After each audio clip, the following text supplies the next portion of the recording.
oxidation is a process that really should be avoided in raw materials, in feed and in premixes to maintain the quality of their formulations. But also, as a second take-home message, is that the consumption of oxidized fats can lead to reduced animal growth, can potentially lead to diseases, and can have an impact on animal welfare. And this is really important to take into account.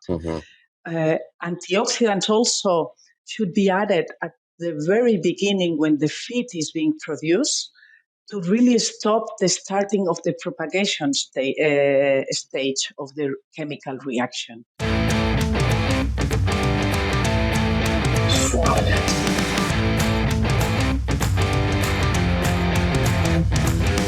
Hello and welcome back to the Swine Show. My name is 𝗟𝗃𝗃. I'll be your host for today, and I have the privilege of being talking here with Inés Pérez-Portabella. Hi Inés, welcome to the show. Thank you very much. We're excited to have you here. Should we start by introducing you to our audience? Would you mind providing us your quick snapshot of your academic and professional trajectory? Yes, of course. I hold a degree on organic chemistry from the University of Barcelona, and I worked my scientific dissertation in the field also of organic chemistry at the 𝗬𝗏 University of Munich. And then I did the MBA in agri-food industry also in Barcelona. And then I joined 𝗬𝗏 in 1994, so already many years ago. But I started as a manager of the biotechnology department at the R&D division, and I was developing and producing food flavors by fermentation. I also work with the British Columbia University in developing new enzymes mix for feed application, and I implemented different analytical methodologies for quantifying enzymatic activity. But then in 2000, I was promoted as an application manager at the feed additive division, and that's my position, my actual position. My main responsibilities are in the development and application of sensory additives in different feed matrices. My expertise is based in the use of sensory analytical techniques together with chromatography analysis, so gas and liquid chromatography for studying the flavor performance, the stability, and the possible interactions with raw material, premixes, and final feeds. But I am also actively involved in the development of antioxidants, synthetic and natural, for assuring fat quality. I work in the development of methodologies to check the antioxidant efficacy in fats and feeds, and we run accelerated studies to define the shelf lives on the use of those antioxidants. So that's my academic and professional trajectory. Yeah, thanks for providing us that those highlights. You are still based on Barcelona, is that right? Exactly.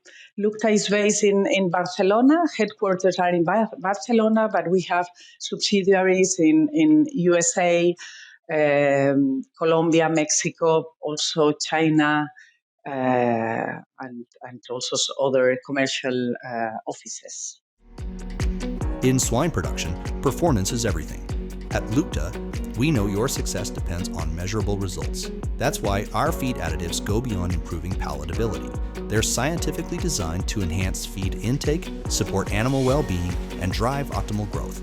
From the wean transition to periods of stress, our solutions deliver what matters most: resilient animals, improved performance, and a stronger bottom line. Backed by decades of expertise and a commitment to innovation, 𝗬𝗏 is redefining swine nutrition. Because when your herd thrives, so does your business. 𝗬𝗏, create, connect, inspire. Visit 𝗬𝗏.com to learn more. All right, yeah. Oh, Barcelona is a great city. I hope we had a chance to do a podcast about the city, but we're talking about oxidation in feed. instead, and it's impacting feed quality and palatability, right? So, can you please remind us what is feed oxidation and how does it happen and why? Exactly. So oxidation is a chemical reaction, and it is one of the major causes of quality degradation.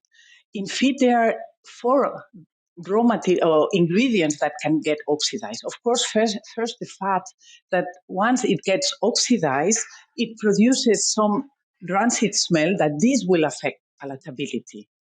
But then we also have vitamins oxidation. Once the vitamins get oxidized, they will lose their metabolic properties, and this can affect significantly animal growth. Mm-hmm. Also, we have pigments in the feeds, like astaxanthin or lutein, that are being used in fish, aqua feeds, or poultry feeds to color the feeds. Once the pigments get oxidized, they loses the color, so that will be gone. And finally, proteins. The fat oxidized can interact with the proteins, with the amino acids, the peptide chains, and can degrade also protein. So we have these four ingredients that can really be affected by oxidation. But how does oxidation start? If we focus on fat oxidation or fat containing materials oxidation, there are three steps in the oxidation that we can be talking about. First, it's the initiation stage where the fat in the presence of a catalyst will form a free radical. This free radical, in the presence of oxygen, will react and form peroxides, and those peroxides will degrade to volatiles and ketones. This is when we say this feed is rancid. We are at this stage of the oxidation. The peroxides degrade. And finally, in the termination stage, the different free radicals meet together and form new molecules. So really, oxidation is a chemical reaction, and we are getting new molecules that indeed we don't want them, and also degrade the quality of our formulation. And so on paper, you may have a perfect diet, but then if there is oxidation, it's going to affect, like you said, growth rate and how the proteins get absorbed and their quality, right? And you mentioned palatability. How does it affect the taste, and how can you talk a little bit more about that? Because that can also affect feed consumption, right? Exactly. So this is really a very important topic, and indeed in 𝗏𝗃 we are experts on palatability, and that's why oxidation is very important. So as I explained, during the oxidation process, the peroxides will degrade and will form what we call the secondary oxidation byproducts. Those secondary oxidation byproducts are aldehydes, ketones, that are volatile. Those volatiles smell and taste to rancid. And this rancidity is what the animal can really detect at the end. Indeed, there are several authors that have been investigating about this effect of oxidized fat in vivo. For example, Rosero from the Iowa University studied the inclusion of oxidized soybean fat in weaning pig diets, and he observed, he showed really a growth reduction of 9%, also a reduction in feed intake of 7%. There were problems of absorptions, and even also there were problems on digestions in the animals. But not only in piglets, also in other species like broilers, there are several authors also demonstrating the effect of including oxidized fats in a diet that has also an impact on decreasing the carcass weight also, and also the body weight of the animals. So there are plenty of studies that demonstrate that oxidized fats will really have an impact on palatability that is linked with growth performance of the animals.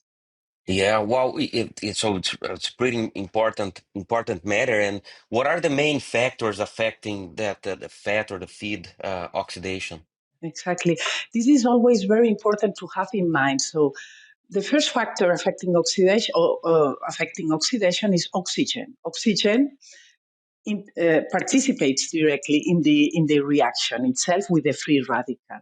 But also we have light and temperature. So the higher the temperature, the higher the speed of the oxidation reaction, but also the same with the light. Both light and temperature, what they do is that they decrease the activation energy of the chemical reaction, and this will occur quicker. But there are also other factors like very important to look at, like fat content and the degree of unsaturation of the fat. So the higher the fat content of our feed formulation, the higher the risk.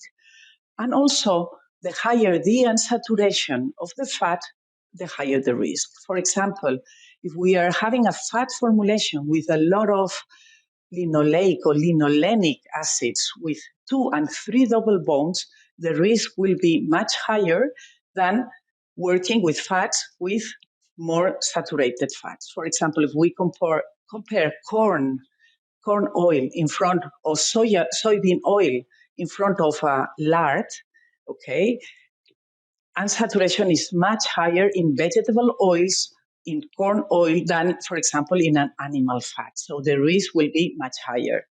Another very important factor are the metals. The metals are the main catalyst, especially oxides. For example, if we are thinking in piglets' diets, we can have a look to copper and iron as important catalyzers, but also zinc, magnesium, oxides. All these are very important catalysts, and they will help to start very quickly this oxidation reaction. And finally, always also a very important thing to have in mind, an oxidized raw material introduced into a diet that is protected with antioxidant can act as a catalyzer also. So the quality control programs that companies should have on their formulations also should take that into account. So oxidized raw material will act as a catalyzer of oxidation of other more stable fats. So these are the main factors affecting oxidation. And you kind of mentioned already about methodologies to recommend to control, right? To control or prevent. Can you dive deeper on this, on what can people do to avoid or to minimize oxidation? There are analytics methodologies that can be performed in labs. So at farm level, to perform these methodologies I will be talking or describing now, it's complex, but maybe we can talk a bit later. So our proposal always is to look at primary oxidation products and secondary oxidation products. So as primary oxidation products, peroxide values is a methodology that can be used, can be done in a lab. You need to extract the fat and measure the peroxides.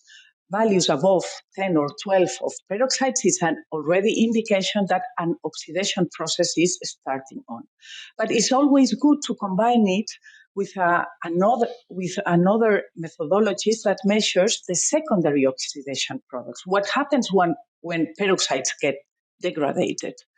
And then we have methodologies that measure anisidine value is one of them, or 𝗽𝗹𝘁𝗀𝗃 acid, or the volatiles that can be measured by gas chromatography. Indeed, in 𝗏𝗃, we developed methodologies to measure those volatiles that are being produced and are linked to this rancid smell that can be also detected.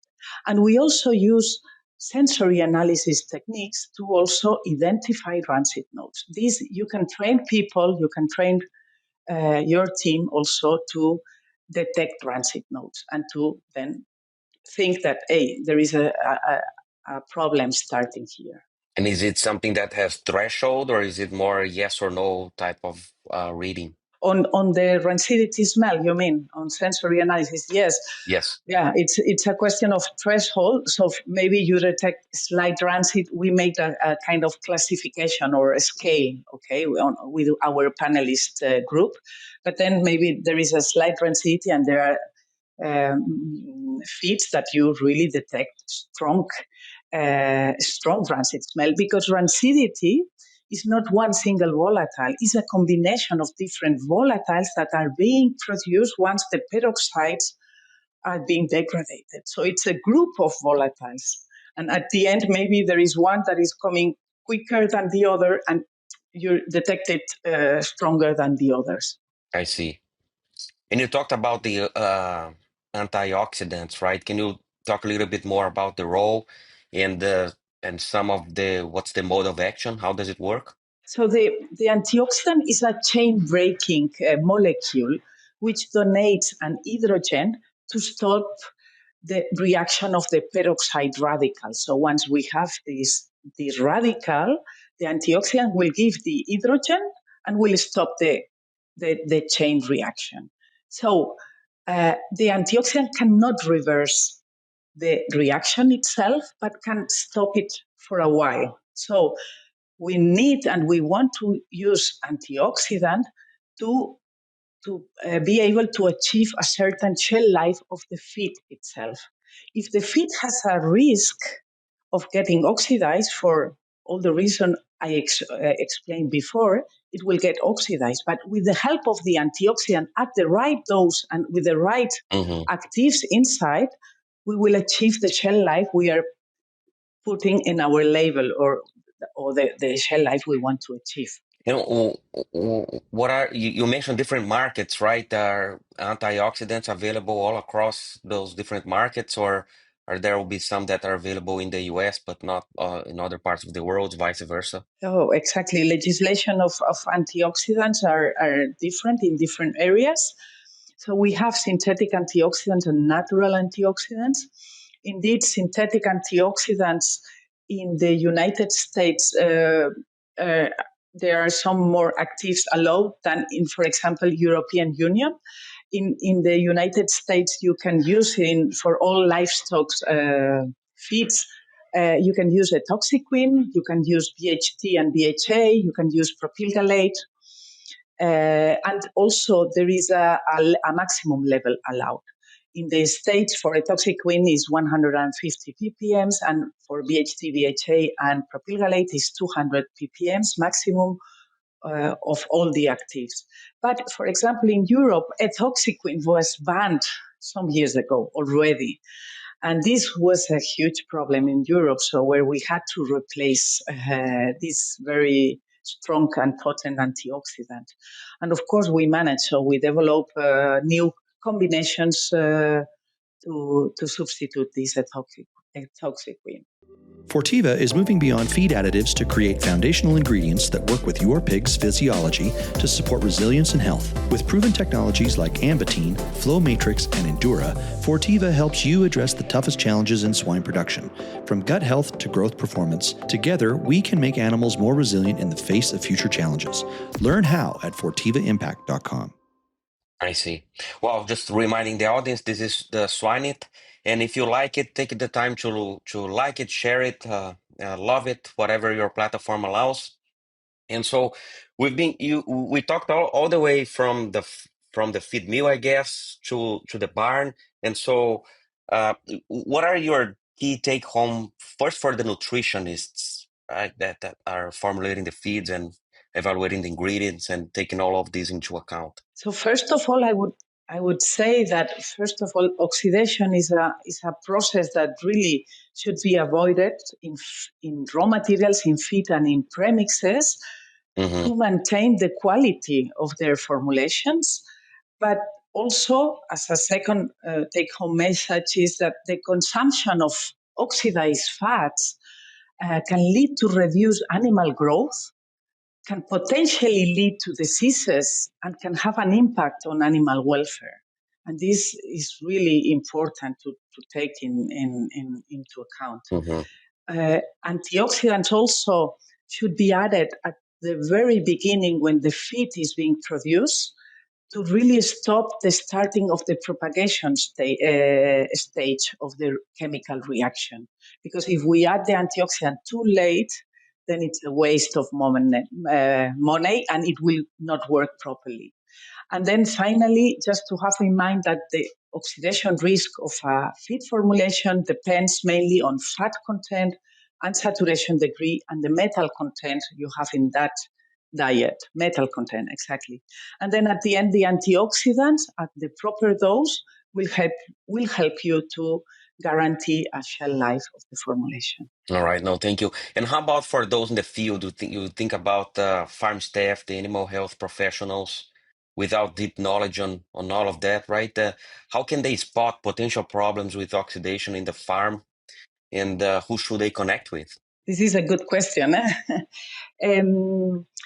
Well, at farm level, of course, you need to base in observation of animals, and then I would say to detect a decrease in feed intake or a decrease in growth animal performance. So this may be an indication that something is happening there. And the first thing I would suggest is to have a look to the feed oxidative status. So to take the feed, maybe you can take the feed, then first of all smell it, but then move the feed into a clean atmosphere. So not in the farm, because in the farm there are a lot of odors and that can interfere the sensory evaluation. And then once you move it, you smell it. Maybe you detect there some rancidity already, or if you are familiarized with that smell. Sometimes I have to admit it's difficult. And then of course then if you have some doubts, you can go to your feed supplier of feed and maybe talk with them. Of course, if somebody is interested in getting an advice on how to protect properly the feed, which type of antioxidant and which type of dose to use of that antioxidant, they can connect with 𝗟𝗏𝗃 through our website in 𝗟𝗏𝗃𝗃 USA. We have a production plant, we have labs, and we can help them, attend them on trying to identify what is happening in that feed and how we can solve this oxidation problem. And can you remind the audience, what's your website? www.𝗟𝗏𝗃𝗃.com. That's easy. All right. Yeah, no, thank you for all those practical explanations and practical interventions, right? And how to detect if there are problems going on in the field. Anything else we left behind that you would like to emphasize, or do you think that we covered the topic pretty good? I just forgot to mention about antioxidants that mainly synthetics are being used, but then I forgot to mention also naturals can be used for certain species. Maybe naturals antioxidants are being used more in pet food sector because natural antioxidants are much more expensive than synthetics. But of course, these are also good products that can work very well in the feeds. Of course, we need higher doses and also higher cost, but also from a labeling point of view and safety point of view are probably better in that case. Okay, just to mention that I forgot to include them in the list of possible antioxidants. It's time for our famous three. A worldwide leader in animal nutrition, 𝗟𝗏𝗃𝗃𝗃's portfolio of products includes methionine, the full range of vitamins, enzymes, organic selenium, probiotics, mycotoxin management strategies, and palatability products. With such a diverse offering, 𝗟𝗏𝗃𝗃 supports its customers with a broad range of expertise, tools, and services to help them maintain a competitive advantage. 𝗟𝗏𝗃𝗃, fueling predictable profits.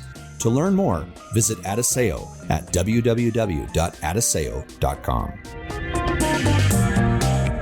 Well, with that, it's time for our famous three. Oh my God. Famous three questions. So the first one is, what will be your recommendation of a go-to resource for swine-related, any swine-related resource? I would focus on maybe my reference book on lipid oxidation. Okay, because that was my reference that is also related on how oxidation is going and what is important there. And this is a book on lipid oxidation from 𝗟𝗏𝗀𝘀𝘀𝘀. He's a reference in the sector of oxidation, and it was published by the Oily Press. And it's a book I had from the beginning in all my studies and all my developments. I see some opportunity for a deep dive for those interested. How about non-swine related? Any resource, book, movie, whatever it's kind of bringing your attention these days? So regarding this, I think on a movie I've seen recently, although it's an old movie, it's a movie based on a real event, It's a film called Impossible. I don't know if you have heard about. It's related to the tsunami that happened in 2004, that many people died in Thailand. But then this is the story of a Spanish family, Maria Belón and his husband and 3 kids, how they survive that tsunami. And it's really impressive. It's very well done from Juan Antonio Bayona, and I like it very much, really.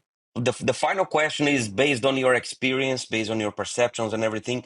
What do you think are the common characteristics or traits that set apart successful individuals professionally? So professionally, of course, to have a solid academic studies is important. But for me, something that I think is really valuable on a professional is to a person that has a lot of emotional intelligence. So someone that can manage properly emotions, someone that is honest, transparent, that has empathy with people. So also if you have to lead teams, in my opinion, you need this type of qualities. And I would say these are, for me, some of the most important characteristics of a professional. Emotional intelligence. Emotional intelligence. All right. Well, thank you for your time here with us. That's all about we had for today. And thank you very much. Thank you to you, Daniel, and thank you also to the audience for listening.